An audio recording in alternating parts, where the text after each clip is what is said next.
We already talked about what is the eudaimonic perspective of well-being. There is another perspective which is known as the hedonic perspective. Now, hedonic perspective is simply attaining happiness, attaining pleasure. So it's simply avoiding any kind of pain which is avoided, and enjoying the life with pleasure and happiness. So the key idea was lying with Aristippus, and later on it was the Epicurus who brought this concept further. And finally there was the concept later which was propounded by Ed Denner, and Ed Denner gave a three component model. Now, this three component model is really interesting. The first is the satisfaction in the life, which is a evaluation of one's own life. The second is the positive affect, which talks about the frequency of the positive emotions, the joy, the happiness, the pride.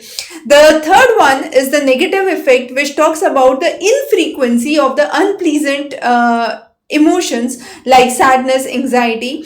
And together, what is the basic idea is a hedonic treadmill. And this hedonic treadmill says that human beings always have a tendency to come and return to a relatively stable level of happiness despite of all positive or negative events which happen in their life.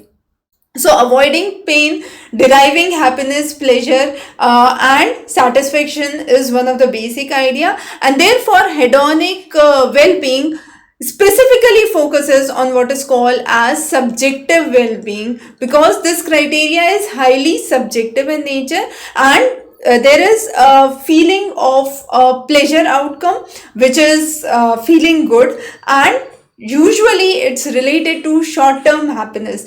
So that is a major difference between hedonic and eudaimonic. Eudaimonic is deriving a purposeful, virtuous life where you feel pleasure in what you are doing, and here the idea is deriving happiness.